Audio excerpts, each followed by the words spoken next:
Hello and welcome. सो घटना चक्र की आई दृष्टि को कवर करने के बाद अब हम घटना चक्र की मंथली मैगजीन्स को कवर करेंगे। शुरुआत हम मार्च से कर रहे हैं एंड धीरे धीरे जो पीछे की जनवरी एंड फरवरी रह गई हैं उनको भी आराम से कवर कर लेंगे। नाउ मार्च में आज हम मार्च का पार्ट 1 करेंगे। कौन कौन से पार्ट्स करेंगे अभी आप इंडेक्स में देख लोगे। ठीक है। इसके अलावा मैं दो बातें आपको बहुत क्लियर कट कर देना चाहता हूँ कि 2023 के जो मेरे हैंड रिटन नोट्स थे करंट अफेयर्स के वो आपको टेलीग्राम पे मिल जाएंगे। ठीक है। एंड साथ ही साथ 1 घंटे में अपने जो घटना चक्र की आई दृष्टि कवर की थी वो आपको 80% उस मैगजीन का कवर करके दे रही है। जो आई दृष्टि आती है आँख वाली मैगजीन वो 80% कवर्ड है 1 घंटे में की वीडियो में। आप आराम से देख लेना। अगर हैंड रिटन नोट्स नहीं भी देखने हैं इससे कोई ज़रूरत नहीं है इतना, बट ये वाली जो मैगजीन है इसका ये वीडियो ज़रूर देख लेना। इसका 80% वहीं कवर्ड है। ना जब हम इंडेक्स की बात करते हैं, ठीक है, मार्च के मैगजीन में, सो ऊपर देख सकते हो आप यूनियन बजट है, फिर इकोनॉमी रिव्यू है यानी कि इकोनॉमिक सर्वे है, फिर यूपी का बजट है।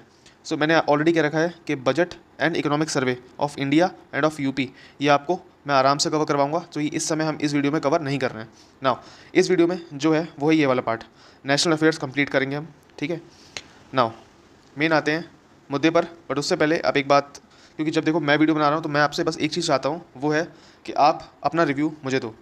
Use the comment section. ठीक है। आराम से जैसा भी आपको ये वीडियो मिलता है, चाहे अच्छा लगे या बेकार लगे, आप इसे क्रिटिसाइज़ भी कर सकते हो एंड अपना अच्छा ओपिनियन या ख़राब ओपिनियन जो भी दे सकते हो कमेंट करो, ताकि मुझे पता लगे कि मेरी क्वालिटी कैसी है। क्योंकि कल को अगर आप ये वीडियो देखते हो मुझे क्वालिटी का अंदाज़ा नहीं रहा तो हो सकता है मैं ख़राब क्वालिटी ही करता रहूँ। So please help me to improve this. And अगर पसंद करता है तो लाइक भी कर सकते हो, शेयर भी कर सकते हो एंड सब्सक्राइब भी कर सकते हो। नाउ सो मैंने ऑलरेडी कहा था हम टू द पॉइंट बात करेंगे, इधर उधर की फालतू की बात नहीं करेंगे। सो भारत रत्न अवार्ड आ चुके हैं 2024। सो भारत रत्न ये इंडिया का हाईएस्ट सिविलियन अवार्ड है, ये आप जानते हो। इधर उधर कुछ पढ़ने की ज़रूरत नहीं है। यहाँ देखो मैंने लिख रखा है पीवीआर। ठीक है। जैसे पीवीआर सिनेमा आप जानते हो। ठीक है। चौधरी चरण सिंह आप जानते हो। चौधरी चरण सिंह यूनिवर्सिटी कहाँ पर है ये आप मुझे बताओ कमेंट सेक्शन में, क्योंकि आप यूपी स्पेशल जब करंट अफेयर्स पढ़ते हो, यूपी स्पेशल पढ़ते हो आरओ के लिए एंड यूपी पीसीएस के लिए, तो आपको ये पता होना चाहिए चौधरी चरण सिंह यूनिवर्सिटी कहाँ पर है, कौन से डिस्ट्रिक्ट में है। इसके अलावा MS Swaminathan, Karpoori Thakur and L के अडवाणी। नाउ सो पीवीआर मतलब पीवीआर नरसिम्हा राव जी, चौधरी चरण सिंह जी, एमएस स्वामीनाथन जी, ये तो फॉर्मर प्राइम पीएम्स हैं ये दोनों। ठीक है। इसके अलावा अडवाणी जी थे और कर्पूरी ठाकुर को मिला है। नाउ इनके बारे में दो दो बातें ध्यान से समझ लेते हैं, पढ़ लेते हैं। कर्पूरी ठाकुर जी की बात करते हैं तो इन्हें जननायक कहा जाता है and he was a Pioneer in providing OBC with the benefit of reservation. मतलब शुरुआत में सिर्फ एससी एसटी को ही रिजर्वेशन प्रोवाइडेड था, बट ओबीसीज को रिजर्वेशन प्रोवाइड करने के पायनियर कौन थे? कर्पूरी ठाकुर जी। ठीक है। इसके बाद एक बात याद रखो, जब हम इसके अलावा कुछ याद रखने की जरूरत नहीं है, इसमें याद रखना एम एस स्वामीनाथन पे। तो देखो M S Swaminathan he was a architect of green revolution in India. ठीक है। हरित क्रांति के जनक कहा जाता है इन्हें, फादर ऑफ ग्रीन रेवोल्यूशन। इन्होंने HIV सीड्स का निर्माण किया था, डेवलप किए थे, ताकि वीट और राइस की वैरायटीज़ को अच्छे से ग्रो करा जा सके और इंडिया की जो जो फूड सिक्योरिटी है उसको हम सही से देख पाएँ। और फिर नॉर्मन, ये नाम याद रखना, नॉर्मन बोरलॉग। ठीक है। NB, इनके साथ उन्होंने करा था एम एस स्वामीनाथन ने। नाउ जब हम ग्रीन रेवोल्यूशन के फादर को देखा है तो अलग अलग कुछ रेवोल्यूशन से इनके फादर को हमें देखना चाहिए, क्योंकि आरओ के एग्जाम में कई बार पूछ चुका है, साथ ही साथ यूपी पीसीएस में भी 1-2 बार पूछ चुका है। सो वाइट रेवोल्यूशन की बात करते हैं तो डेयरी से रिलेटेड है, कौन है? V Kurien, Varghese Kurien ji, Varghese Kurien, V Kurien. Blue revolution fish से रिलेटेड है, एक्वाकल्चर फिश से रिलेटेड है। So Hiralal Chaudhary, Hiralal CH means Chaudhary. Red revolution tomato meat से रिलेटेड है, Vishal Tiwari ji. Pink revolution meat, poultry और अनियन से रिलेटेड है, Durgesh Patel ji. Golden revolution honey and horticulture से रिलेटेड है, निरपक तोतले जी।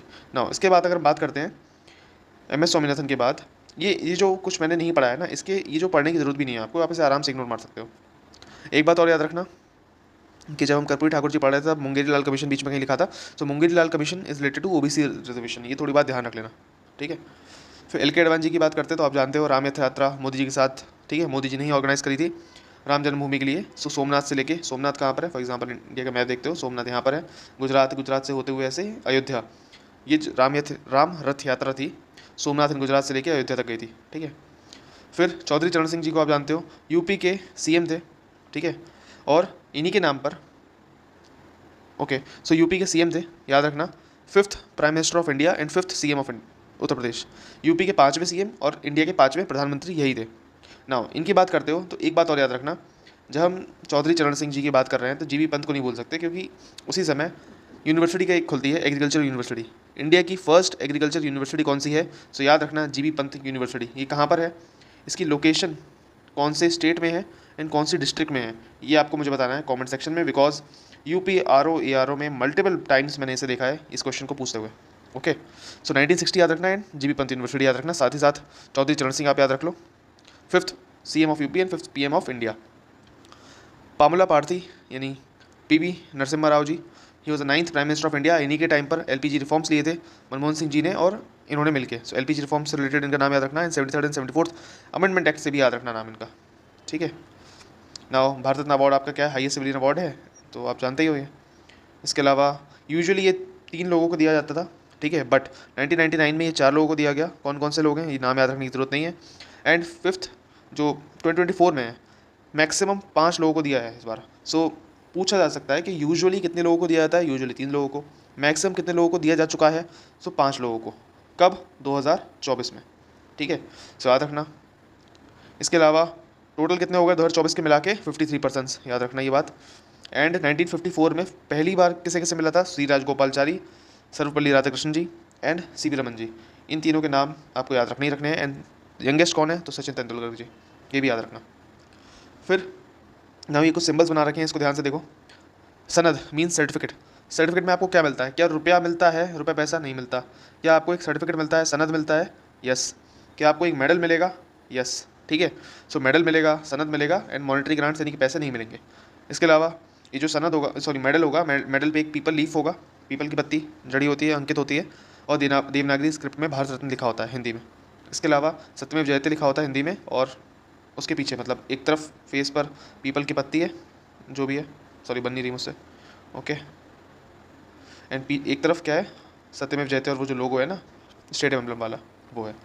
नाउ नेक्स्ट टॉपिक पे आते हैं। स्वच्छ सर्वेक्षण अवार्ड किसने दिए, प्रेसिडेंट ने। मिनिस्ट्री ऑफ हाउसिंग अफेयर्स को ने से होस्ट किया था स्वच्छ सर्वेक्षण अवार्ड। लॉन्च की बात करते हैं तो प्रेसिडेंट ने एक स्वच्छ सर्वेक्षण डैशबोर्ड भी लॉन्च किया है। थीम क्या है, waste to wealth, waste to wealth, ठीक है। सो स्वच्छ भारत मिशन एंथम जो है नया संकल्प है, नया प्रकल्प है, ठीक है। इसी के साथ स्वच्छ भारत मिशन एंथम कौन सा है, नया संकल्प है, नया प्रकल्प है। 2-3 बार वीडियो पॉज करो, नया संकल्प है, नया प्रकल्प है, 2-3 बार बोलो, याद रह जाएगा एग्जाम तक। किससे गाया है इसे, इसे गाने वाले इनके गायक कौन है, कैलाश खेर जी।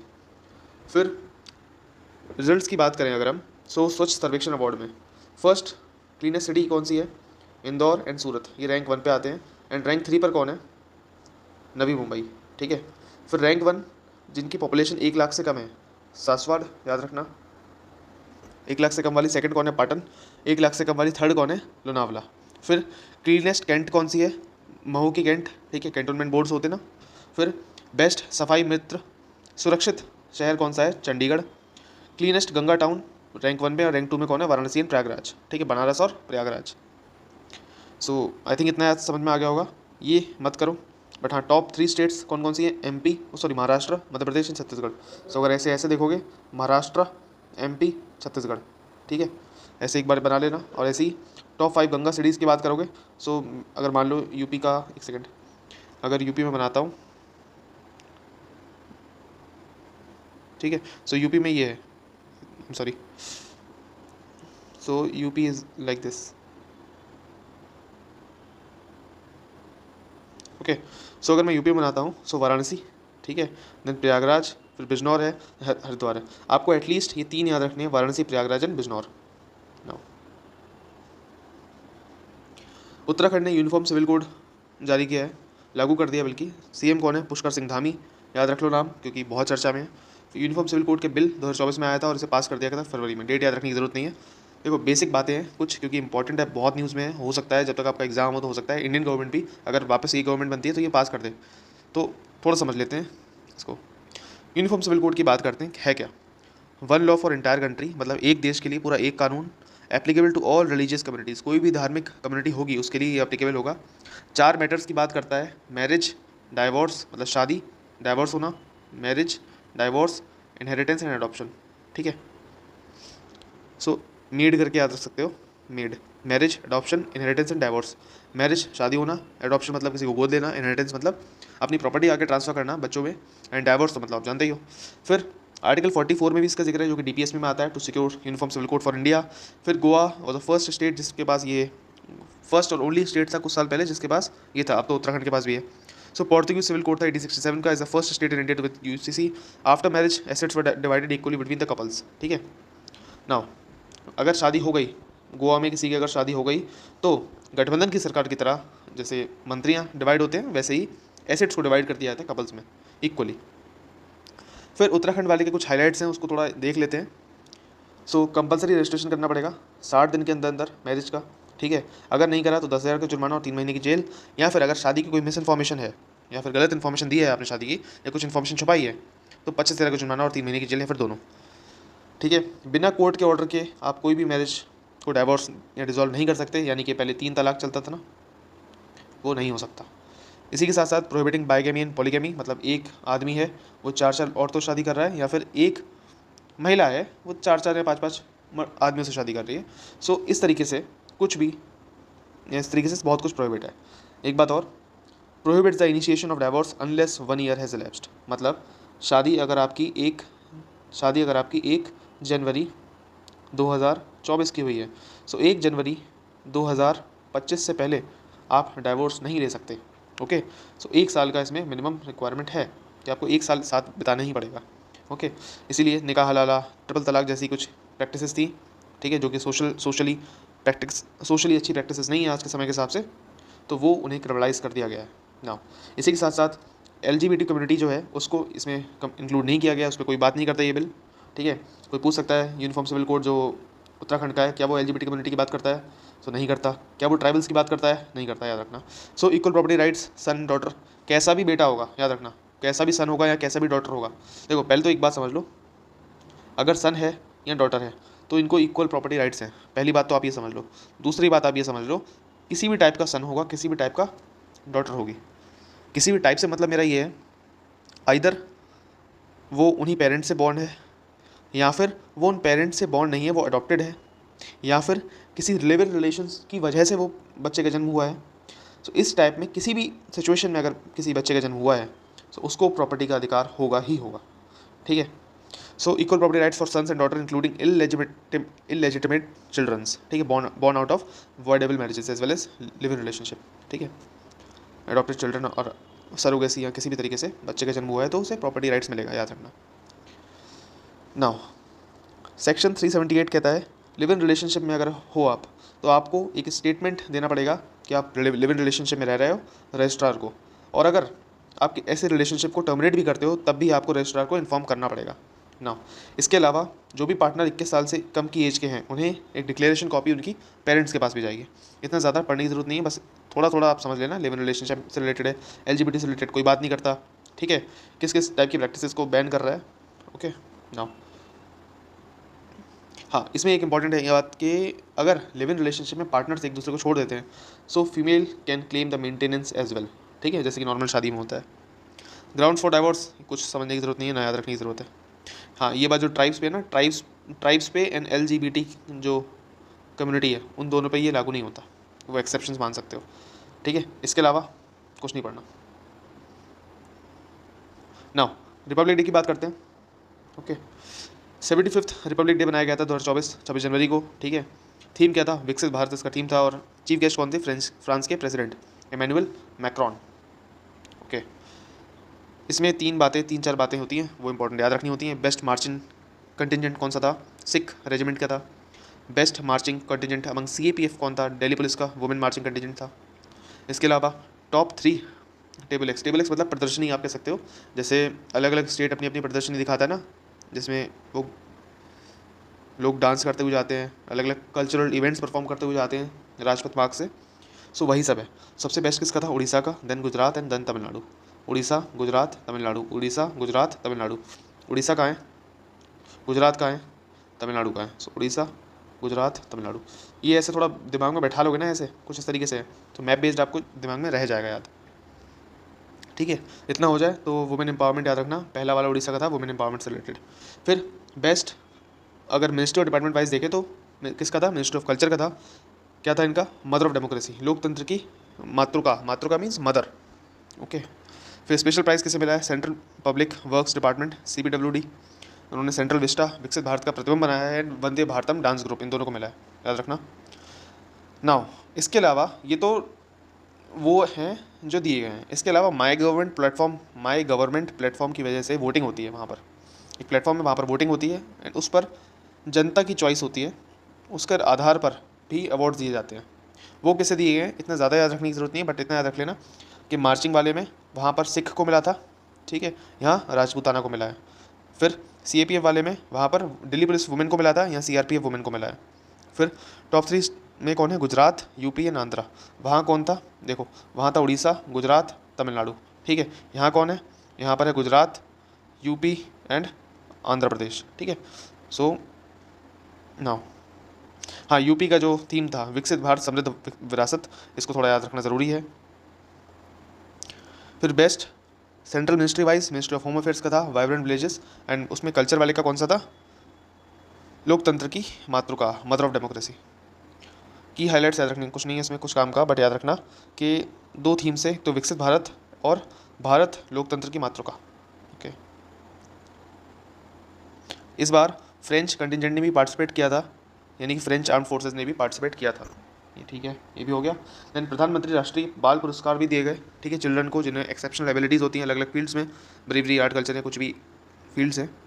इसमें आपको स्टेट याद रखने की ज़रूरत नहीं है, बट इनको 1-2 बार पढ़ोगे, ठीक है, इनके नाम तो हो सकता है याद रह जाए, बट मेरे ख्याल से इतना सब कुछ याद रखना इट इज़ नॉट पॉसिबल ही नहीं है, बिकॉज आपको बहुत डेटा है, जब तक आपके एग्जाम होंगे तब तक आपके पास मतलब इन्फाइनाइट डेटा होगा। सो ये याद मत रखो, बट इतना याद रख लो पोस्ट ह्यूमसली दिया गया है आदित्य विजय को, ठीक है। अब विजय जो शब्द है वो कहीं ना कहीं जय से बनता है, तो जय मीन्स फॉर ब्रेवरी, अगर आप बहादुर होगे तभी तो आपकी जीत होगी। सो ब्रेवरी के लिए मिला है आदित्य विजय को, ऐसे याद हो गया होगा आपको। एंड महाराष्ट्र से थे, ये याद रखने की ज़रूरत नहीं है। आदित्य विजय ब्रेवरी के लिए, एंड इनोवेशन के लिए सुहानी चौहान। मैं ये 2 क्यों बोल रहा हूँ? बिकॉज इन 2 कैटेगरीज़ में सिर्फ ये 2 ही अवार्ड्स हैं जो मिले हैं, आदित्य विजय ब्रेवरी के लिए एंड सुहानी चौहान इनोवेशन के लिए। नाउ अनंत सूत्र की बात करते हैं। मिनिस्ट्री ऑफ कल्चर शोकेस किया था अनंत सूत्र द एंडलेस थ्रेड। इसमें था क्या क्या शोकेस किया? तो याद रखना 1900 साड़ीज़ को शोकेस किया था। इसकी एक बार ना आप गूगल पे जाना, क्रोम पे जाना या फिर गूगल पे जाना, तो अनंत सूत्र सर्च मार लेना, आपको वो जो परेड हो रही थी उसमें जो भी था वो आपको देखने को मिल जाएगा, वहाँ से आपको आइडिया लग जाएगा।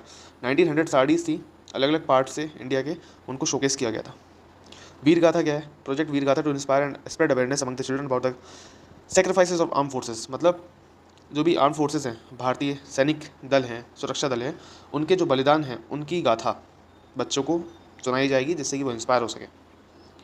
भारत पर्व पराक्रम दिवस की बात करते हैं। सो कहाँ पर? रेड फोर्ट में हुआ था 23 जनवरी को। एंड पराक्रम दिवस पे ही इसी दिन 23 जनवरी को नेताजी सुभाष चंद्र बोस जी की एनिवर्सरी होती है। सो उसी दिन 23 सितंबर को ही 2 काम हो जाते हैं, भारत पर्व एंड पराक्रम दिवस। कहाँ से?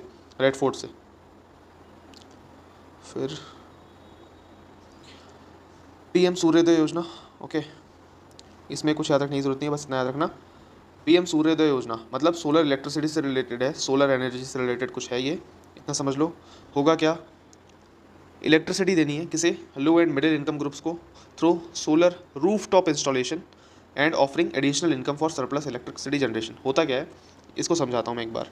Additional income for surplus electricity generation, देखो ये यूपीएससी में भी पूछ चुका है, उसमें अलग नाम था, बस मैं समझाता हूँ। तो सपोज़ करो ये आपका घर है एंड आपके छत में ये लगा रखे हैं सोलर पैनल्स, यहाँ से कुछ इलेक्ट्रिसिटी जनरेट हुई, स्टोर हुई।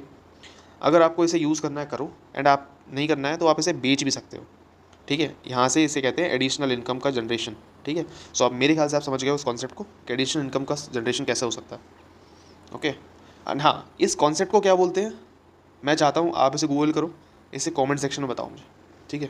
बिकॉज इसका जो टर्म है वो यूपीएससी ने एक बार पूछा था, एंड यूपीएससी ने पूछा तो देयर इज अ चांस कि यूपीपीसीएस भी पूछ सकता है ना। फिर 1 करोड़ लोगों को मिलेगा 300 यूनिट फ्री इलेक्ट्रिसिटी, इतने इंपॉर्टेंट नहीं है, बट याद रखना national solar mission, solar park scheme, Kisan Urja Suraksha evam Utthan Mahabhiyan, Surya Mitra skill development programme, international solar alliance, ये कुछ गवर्नमेंट इनिशिएटिव्स हैं जो सोलर एनर्जी से रिलेटेड है। वैभव फेलोशिप, ठीक है। वैभव फेलोशिप है क्या? नाउ वैभव क्या है? वैश्विक भारतीय वैज्ञानिक, वैभव मीन्स वैश्विक, ओके, वैश्विक भारतीय वैज्ञानिक, ठीक है, okay. So I think fellowship programme क्या करना है इसमें? कुछ नहीं करना है। जो भारत के मूल भारतीय हैं, वो जो वैज्ञानिक हैं जो बाहर अब काम कर रहे हैं, बाहर पैदा हुए हैं बट इंडियन ओरिजिन के थे, ठीक है। फॉर एग्जांपल आपको बताऊं तो सुनील नारायण, आपको केकेआर का प्लेयर याद होगा। सो कहने को वेस्ट इंडीज़ का प्लेयर है, but he is a Indian origin player, कहीं ना कहीं से उसकी रूट्स हैं वो इंडियन ओरिजिन की ही हैं, ठीक है, बिकॉज कोलोनाइजेशन के पीरियड में हमारे जो लोगों को मजदूरी के बहाने बाहर ले जाया जाता था और वहीं छोड़ दिया जाता था। Okay, so to attract Indian origin scientist based abroad for short term collaborations, ठीक है। इसके अलावा कुछ याद रखने की ज़रूरत नहीं है, बस इतना याद रखना, वैभव फेलोशिप में एक स्टेम करके ना टर्म आता है। स्टेम का अर्थ क्या है? ST for science and tech, E से इंजीनियर, M से मैथमेटिक्स एंड M से मेडिसिन। ओके, आपको लिख दिया मैंने। Now Asian Buddhist conference for peace, ये कहाँ हुआ था? सो न्यू दिल्ली में हेल्ड हुआ था। थीम क्या था? The Buddhist voice of the global south. इन्होंने दलाई लामा को as a universal supreme leader of Buddhist world declare किया है।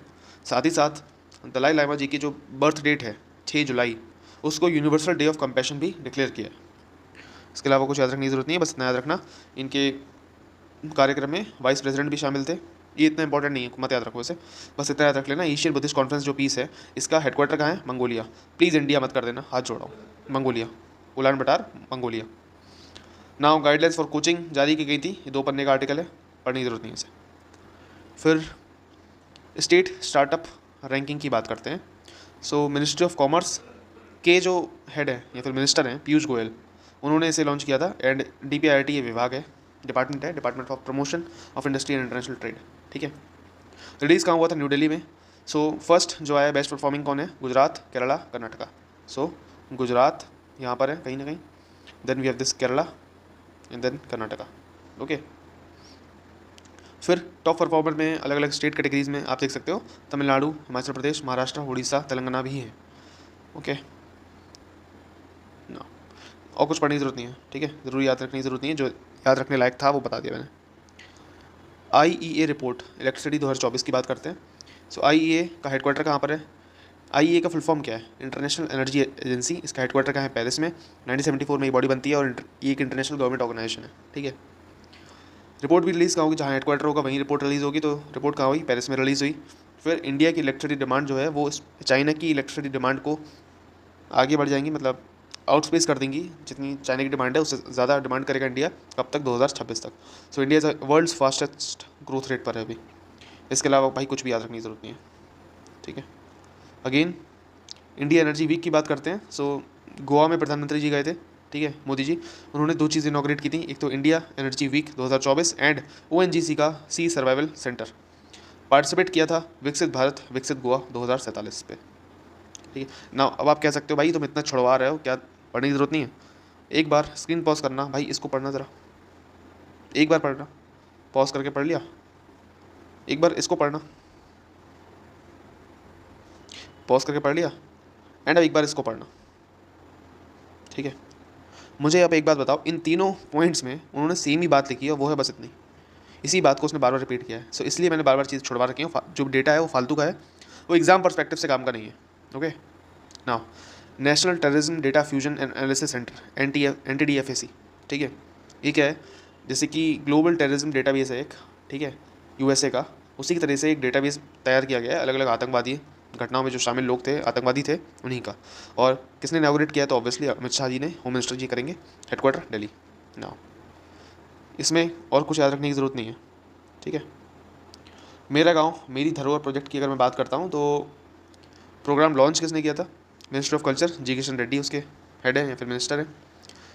क्यों लॉन्च किया गया था? देखो, डेटा कलेक्ट करो विलेजेस से, उसको कंपाइल करो, फिर उस डेटा से क्या करो? उसकी कल्चरल मैपिंग करो और उसका डॉक्यूमेंटाइजेशन करो, ठीक है, और cultural mapping and documentation of villages across India. No, इसके अलावा पढ़ने की ज़रूरत नहीं है। WHO report on global trans fat elimination, ठीक है, ग्लोबल ट्रांस फैट एलिमिनेशन। इसको जैसे कि ट्रांस फैटी एसिड्स होते हैं अलग अलग, उसके बारे में हम पढ़ेंगे अभी। उसको एलिमिनेट करने के लिए पहल किसने चलाई है? WHO ने। ये पूछ सकता है पहल का नाम क्या था? Replace initiative. So WHO replace initiative, and किसके लिए? ट्रांस फैटी एसिड्स को रिमूव करने के लिए, ठीक है। इसमें अब देख लेते हैं ट्रांस फैटी एसिड्स होते क्या है, इसके अलावा कुछ काम का नहीं है। बेसिकली हम पहले बेसिक समझते हैं, ठीक है। अच्छा, इस सबसे याद आया, मैं साइंस एंड टेक कराऊंगा, तो आपको अगर साइंस एंड टेक भी करना हो तो उसके लिए आप टेलीग्राम से जोड़ सकते हो। मैं वहीं पर आपको डेटा जो भी डेट वेट होगी वो बता दूंगा, एंड डेटा जो भी होगा PDF वो भी दे दूंगा वहीं पर। Now and science and tech किसके लिए होगी? तो UP PCS and R exam को टारगेट करने के लिए होगी, उसके अलावा कुछ नहीं, सॉरी। सो फैट्स की अगर मैं बात करता हूँ, सो सैचुरेटेड एंड अनसैचुरेटेड दो टाइप के फैट्स होते हैं, ठीक है। सैचुरेटेड फैट्स कौन से होते हैं? वो जो room temperature, RT means room temperature पर लिक्विड सॉलिड होते हैं, ऐसे सैचुरेटेड एंड ऐसे सॉलिड, ठीक है, याद रखना। अनसैचुरेटेड फैट कौन से होते हैं? जो रूम टेम्परेचर पर लिक्विड होते हैं, okay. Meat and dairy products की बात करते हैं, सो उसमें सैचुरेटेड मिलेगा, एंड ऑलिव ऑयल जैसे में अनसैचुरेटेड मिलेगा, ठीक है। सैचुरेटेड फैट कैसे होते हैं? लेस हेल्दी होते हैं, बट आप ये कह सकते हो, बिकॉज अच्छाई जैसी इंसुलिन रेजिस्टेंस को प्रिवेंट करता है, जिससे कि डायबिटीज़ नहीं होती, ठीक है। एंड अनसैचुरेटेड हेल्दी होता है, क्योंकि इससे कोई भी डिजीज़, किसी भी तरीके की डिजीज़ नहीं होती। नाउ देखो, ये जो फैट्स होते हैं ना, हमारी बॉडी में इनका डाइजेशन होता है, एंड ये बन जाते हैं फैटी एसिड्स, ठीक है। सो फैटी एसिड्स की अगर बात करते हैं तो ये बेसिकली फंक्शनल रूप में 2-3 टाइप के होते हैं। अगर ये सिंगल बॉन्ड में है तो सैचुरेटेड फैटी एसिड्स, एक डबल बॉन्ड है तो मोनोसैचुरेटेड फैटी एसिड्स, एंड अगर ये एक से ज़्यादा डबल बॉन्ड है तो पॉलीसैचुरेटेड फैटी एसिड्स। ये तो हो गए सैचुरेटेड फैटी एसिड्स के टाइप। इसके अलावा अनसैचुरेटेड फैटी एसिड्स की बात करते हैं तो दो टाइप के होते हैं, एक तो सिस फैट्स एंड ट्रांस फैट्स। सिस और ट्रांस में अंतर क्या है? बेसिकली दोनों सेम है, एक दूसरे के ज्योमेट्रिक आइसोमर्स होते हैं। ज्योमेट्रिक आइसोमर्स मतलब क्या है? फॉर एग्जांपल सी, एक एच ये है, और okay, now for example C H bond है, डबल बॉन्ड कार्बन, एंड ये भी हाइड्रोजन, और ये सो ये भी एक क्या है, आप देख सकते हो, एक कंपाउंड है, उसका फॉर्मूला है। इसके अलावा एक फॉर्मूला ये है, hydrogen bond, hydrogen single bond. इसमें भी दो, आप देख सकते हो, यहाँ पर भी एक और एक, दो कार्बन बॉन्ड है, यहाँ पर भी दो कार्बन, यहाँ पर दो हाइड्रोजन बॉन्ड, यहाँ पर दो हाइड्रोजन बॉन्ड, बट इनके जो स्ट्रक्चर्ड है ना वो अलग है, ठीक है, जिसकी वजह से ये आइसोमर्स कहलाते हैं। केमिकल फॉर्मूलाज आपके पास सेम है, बट जो ज्योमेट्री बन रही है आपकी वो अलग बन रही है, सो इसे कहते हैं ज्योमेट्रिक आइसोमर्स। सो इसकी वजह से ये जो ट्रांस फैट्स होते हैं ये क्लॉग करते हैं आपकी आर्टरीज, आपकी नसों को अंदर से, यहाँ पर जम जाएंगे ऐसे नसों में, एंड जिससे कि ब्लड का प्रेशर यहाँ से बहुत तेज़ी से होगा, और ये जगह जगह जम जाते हैं, जिससे कि हार्ट अटैक की भी बाद में प्रॉब्लम हो जाती है इंसान को। So I think fats and fatty acids थोड़ा समझ गए होगे आप, ज़्यादा डिस्कस नहीं किया, बहुत थोड़ा डिस्कस किया हमने। ट्रांस फैटी एसिड्स की बात करते हैं तो ये सेमी सॉलिड से सॉलिड फैट्स होते हैं, occur in two forms, industrially produced and naturally occurring, and heart attacks और डेथ फॉर्म्स। सो हमने देख लिया हार्ट अटैक और डेथ, ये हार्ट अटैक्स और हार्ट डिजीज़ क्यों करते हैं? क्योंकि ये आर्टरीज़ को क्लॉग कर देते हैं, अंदर से जम जाते हैं यहाँ पर, एंड जमते क्यों है? बिकॉज ऑफ दिस ज्योमेट्री, ये जो ज्योमेट्री है ना, ये वाली, ठीक है, इसकी वजह से ऐसा होता है। नाउ इसके अलावा ये कुछ पढ़ने की जरूरत नहीं फालतू का। Now status of Adivasi livelihood report, ठीक है, ये किसने निकाली है? एक एनजीओ है, प्रधान नाम से उसने निकाली है। Reduce the stress that Adivasi livelihood would have face due to lower income. मतलब जो पब्लिक डिस्ट्रीब्यूशन सिस्टम है, जहाँ से अनाज दिया जाता है सस्ते रुपए में, उन्होंने क्या करा है, जो कि आदिवासी से ट्राइबल्स थे उनको सस्ते में अनाज मिला है खाने पीने के लिए, जिससे कि उनका क्या होता है, लोअर इनकम की वजह से स्ट्रेस था वो भी कम हुआ है। इसके अलावा कुछ का याद रखने की जरूरत नहीं। ओके, वाडनगर इंडिया का oldest living city, Modi ji का शहर वाडनगर। फिर ह्यूमन सेटलमेंट्स मिले 800 BCE से, ठीक है। 800 BCE कौन सा? बिफोर क्राइस्ट वाला पीरियड कौन सा था? वैदिक पीरियड के बाद का समय, यानी बुद्धिस्ट से थोड़ा पहले, महाजनपद से थोड़ा पहले, एंड वैदिक के थोड़ा बाद। फिर इसमें कुछ स्टडीज़ की गई IIT खड़गपुर द्वारा। वहाँ आप देख सकते हो कि ये कहा है कि यहाँ आप कह सकते हो क्या डार्क एज उस समय मिथ है। डार्क एज क्या है भाई? तो देखो, डार्क एज कंसिडर करते हैं एंशिएंट हिस्ट्री में उस पीरियड को जो कि इंडस वैली सिविलाइजेशन के नष्ट होने के बाद की है, एंड आयरन एज के इमरजेंस से पहले की है। सो इस जो बीच का समय है इसको डार्क एज कहते हैं, ठीक है। एंड डार्क एज में ही बेसिकली कह रहा है, डार्क एज वाले टाइम में ही 800 जो BCE है वहाँ पर अलग अलग ह्यूमन सेटलमेंट्स मिले हैं, जो ये दर्शाते हैं कि डार्क एज जैसा कोई कॉन्सेप्ट था नहीं। डार्क एज मतलब उसके बीच का कुछ समय था जहाँ पर कुछ नहीं हो रहा था इंडिया में, ओके। और कुछ भी पढ़ने की जरूरत नहीं यहाँ से, ठीक है। इसके अलावा नीतीश डिवाइस क्या है भाई? सो नीतीश डिवाइस, सो पहले तो आप मुझे ये बताओ बिहार के CM का नाम क्या है, ठीक है, कमेंट सेक्शन में। फिर बिहार का स्टेट डिजास्टर मैनेजमेंट सिस्टम जो है, अथॉरिटी जो है, उसने लॉन्च किया है एक डिवाइस जो कि साउंड अलर्ट दे देगा आपको आधे घंटे पहले, जब भी बिजली कड़केगी या फिर बाढ़ आने वाली होगी तब, ठीक है। इसकी फ़ोटो देख लेना एक बार इंटरनेट पर, ठीक है, जिससे कि आपको आइडिया लग जाएगा, ठीक है ना। 3 वे से ये अलर्ट देगा, एक तो वॉइस मैसेज देगा, फिर ये हरे रंग का लाइट से लाल रंग की लाइट हो जाएगी, एंड डिवाइस क्या होगा, गर्म होता रहेगा जब तक आप स्विच ऑफ नहीं करते हो। National conference on seaweed cultivation promotion क्या है ये? सो ऑब्वियसली इसमें union minister of fisheries involve होंगी। उसके मिनिस्टर कौन से? पुरुषोत्तम रूपाला, ठीक है। फर्स्ट नेशनल कॉन्फ्रेंस हुआ था सीवीड कल्टिवेशन से रिलेटेड। फिर अब देखो सीवीड, ओके एक सेकेंड, सीवीड कल्टिवेशन होगा तो क्या होगा, खुद सोचने वाली बात है। सीवीड कल्टिवेशन होगा तो एम्प्लॉयमेंट जनरेशन होगा, ठीक है, वीड्स बनाने वालों को भी, वीड्स लाने वालों को भी, वीड्स का संरक्षण वालों को भी एम्प्लॉयमेंट जनरेशन होगा, तो पैसा आएगा एक तरीके से। दूसरा क्या होगा, आपको मरीन जो प्रोडक्ट्स हैं उनकी वैरायटीज़, उनकी क्वालिटी इनरिच होगी, नई अपॉर्चुनिटीज़ बनेंगी, ठीक है।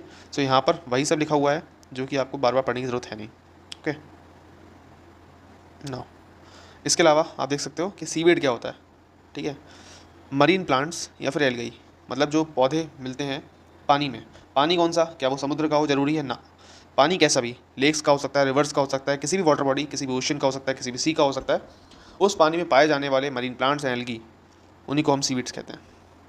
फिर सी केयर्स वेब पोर्टल क्या है, सो मिनिस्ट्री ऑफ कोल ने सी केयर वेब पोर्टल बनाया था। सी केयर मतलब कोल केयर्स, ओके याद रखना, वेब पोर्टल है। सो कोल माइंस का प्रोविडेंट फंड ऑर्गेनाइजेशन है, किस लिए, प्रोविडेंट फंड और पेंशन क्लेम्स के लिए, ओके।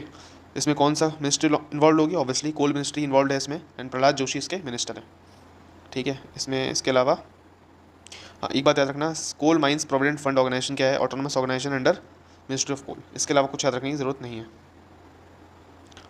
आईडेट कमीशन रिपोर्ट क्या है, ठीक है, कुछ याद रखो मत, बस इतना याद रख लो। आईडेट कमीशन रिपोर्ट किससे रिलेटेड है, सो आईडेट कमीशन या इदाते कमीशन या आईडेट कमीशन जैसे आप कह सकते हो, भीकू जी रामजे इदाते, ठीक है, to compile the state wide catalogue for de notified nomadic and semi nomadic tribes, DNT tribes जो हैं उनसे रिलेटेड है, to set up the permanent commission for them, ठीक है। एक तो परमानेंट कमीशन बनाओ और स्टेट वाइड कैटलॉग तैयार करो उनके लिए। इस रिपोर्ट पर किसने स्ट्रेस दिया है, NHRC ने दिया है। सो NHRC को आप अच्छे से पढ़ लेना, पॉलिटी में, पॉलिटी कहाँ, लक्ष्मीकांत में, ओके। नाउ NHRC में दो बेसिक बातें कि कब सेटअप हुआ था, सो 12 अक्टूबर 1993 को एक्ट आया था, protection of human rights act 1993। So date याद रखना, ये एक्ट याद रखना, और अमेंड कब हुआ था, 2006 में, और कुछ याद रखने की ज़रूरत नहीं है। गोल्डन टाइगर भाई क्या है, गोल्डन टाइगर, सो गौरव राम नारायण करके एक फोटोग्राफर है, उसने गोल्डन टाइगर की फ़ोटो ली है, कहाँ पर, असम के काजीरंगा नेशनल पार्क में, ठीक है, ओके। तो पहले तो देख लो गोल्डन टाइगर क्या होता है। देखो टाइगर के तीन कलर्स होते हैं बेसिकली, एक तो काला, नारंगी and white, black, orange and white. But golden tiger क्या है, गोल्डन टाइगर एक जेनेटिकल म्यूटेशन है, ठीक है, जेनेटिक म्यूटेशन जैसे जैसे शेर और एक सेकेंड, हाँ, जैसे कि टाइगर एंड लायन को अगर हम उनके बीच में म्यूटेशन सॉरी इंटरकोर्स करवाते हैं तो लाइगर नाम की एक अलग स्पीशी का जन्म होता है म्यूटेशन, जेनेटिक म्यूटेशन से। ऐसे ही हॉर्स के साथ डंकी अगर म्यूटेट कर वो मेटिंग करता है, सो मूल नाम का एक जानवर का जन्म होता है जिसे हम खच्चर कहते हैं, ठीक है, ओके। इसीलिए इसमें एक और बात थी, वो ये है, जब हम असम की बात करते हैं, ठीक है, ओके, सो असम में कौन कौन से नेशनल पार्क हैं उसे समझो, are monk D1 D2। Are monk D1 D2 क्या है, तो देखो आर से राईमोना, एम से मानस, ओ से ओरांग, एन से नामेरी, के से काजीरंगा, D1 से दिब्रू साइखोवा, D2 से धिंग पटकाई। सो ये नेशनल पार्क्स हैं असम के जो आपको याद होने चाहिए, याद तो बेसिकली सारे होने चाहिए, बट हम इस समय असम की बात करते हैं तो असम के नेशनल पार्क्स हम देख लेते हैं। नाउ नेशनल मोनेटाइजेशन पाइपलाइन की बात करते हैं। सो recently the center has decided to conduct an asset recycling drive under the national monetization pipeline aiming to generate resources for new investment in infrastructure। Basically government के हाथ में assets होते हैं, उन एसेट्स को मोनेटाइज या उन एसेट्स से पैसा बनाने के लिए ही नेशनल मोनेटाइजेशन पाइपलाइन तैयार की गई है। सो बेसिक इसका एम यही था। अब उसने कितना पैसा छापा, कितना पैसा निकाला, कहाँ से लिया, कहाँ से निकाला, वो आपके लिए काम का नहीं है एग्ज़ाम से, ठीक है, चाहो तो पढ़ सकते हो आराम से। One vehicle one FASTag initiative की बात करते हैं, so obviously national highway authority of India involve होगा इसमें, ठीक है। की हाईलाइट्स क्या थे, फास्टैग यूज़र्स को इसमें क्या करना पड़ेगा, KYC करनी पड़ेगी या नहीं करनी पड़ेगी वो जानने की ज़रूरत नहीं है, बट हाँ एक बात याद रख लो, फास्टैग्स क्या होते हैं। बेसिकली होता क्या है, जैसे कि आपको मान लो ये कार है आपकी, okay, just suppose this is your car, ठीक है, एंड आप यहाँ जा रहे हो आराम से, आपके यहाँ पर या फिर विंडशील्ड के पीछे स्टीयरिंग के पास एक डिवाइस लगा हुआ है, एंड ये है टोल प्लाज़ा, ठीक है, इसके बीच में जाना है आपको। यहाँ पर रेडियो फ्रीक्वेंसी RFID टेक्नोलॉजी के थ्रू ये सिग्नल्स भेजेगा एंड वहाँ से ऑटोमेटिकली जो अमाउंट होगा टोल प्लाजा से जो लिया जाता है वो डिडक्ट हो जाएगा। सो जैसे ही रुपये डिडक्ट होगा, यहाँ पर जो रोकने के लिए लगाए जाते हैं, ओके, वो ये ऊपर हो जाएंगे और आप जा सकते हो। इससे क्या होगा, जो हम मैनुअली पैसा लेते थे, पैसा लिया जाता था, उसमें जो टाइम कंज्यूम होता था वो टाइम कंजप्शन कम होगा। इंपॉर्टेंट क्या बात है, इंपॉर्टेंट बात ये RFID टेक्नोलॉजी से रिलेटेड है एंड यहाँ पर one vehicle one FASTag initiative NHAI ने स्टार्ट किया। इसके अलावा इसके अलावा PM अनुसूचित जाति अभ्युदय योजना, ठीक है। So basically centrally 3 sponsored schemes हैं। कौन कौन सी? PM Adarsh Gram Yojana, special central assistance to schedule caste sub plan and Babu Jagjivan Ram Chhatrawas Yojana, ठीक है। ये SC कम्युनिटीज़ के रिलेटेड 3 स्कीम्स थी, उन तीनों को मर्जर करके ये वाली एक स्कीम बनाई गई है to reduce the poverty of SC communities. यहाँ पर अगर हम बात करें तो होगा क्या, 3 कंपोनेंट है इस स्कीम के। पहला, development of SC dominated villages. So Adarsh Gram जैसे कहेंगे, उनका डेवलपमेंट करना है इंटीग्रेटेड डेवलपमेंट के लिए। एंड फिर डिस्ट्रिक्ट स्टेट लेवल पर ग्रांटेड एड्स दी जाएंगी, ठीक है, पैसा दिया जाएगा for socio economic betterment of schedule caste. फिर हॉस्टल्स प्रोवाइड किए जाएंगे, किस लिए? एजुकेशन से रिलेटेड, ठीक है, एजुकेशन से स्कूल्स के आसपास हॉस्टल्स प्रोवाइड किए जाएंगे, उनके कंस्ट्रक्शन बनाया जाएगा, उसके लिए पैसा आएगा। नाउ फिर इसमें अलग अलग चीज़ें हैं, जैसे कि कॉम्प्रहेंसिव लाइवलीहुड प्रोजेक्ट्स की बात की जाती है, तो उसमें प्रोजेक्ट्स जो भी होंगे वो सस्टेनेबल इनकम या फिर सोशल एडवांसमेंट SC के लिए जनरेट करेंगे।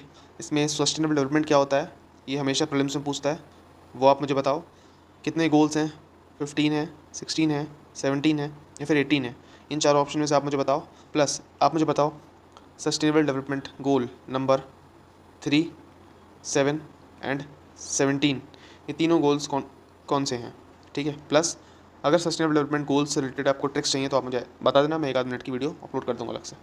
नाउ स्किल डेवलपमेंट, फिर grants for creation acquisition of assets for beneficiary house hold, special provision other infrastructure development की बात की गई है। ज़्यादा डेप्थ में जाने की ज़रूरत नहीं है, बस इतना याद रखना 3 स्कीम्स हैं, उनका मर्जर करके ये स्कीम बनाई गई है। एंड किसके लिए? SC कम्युनिटीज़ के लिए। उसमें भी क्या होगा, आदर्श ग्राम यानी इंटीग्रेटेड डेवलपमेंट करना होगा उनके विलेजेस का, सोशियो इकोनॉमिक बेटरमेंट करना होगा एंड हॉस्टल्स को कंस्ट्रक्शन करना होगा, बस। फिर green hydrogen enabling major road map for adoption in India, क्या है? World economic forum and with Bain and company ने रिपोर्ट रिलीज करी है, ओके।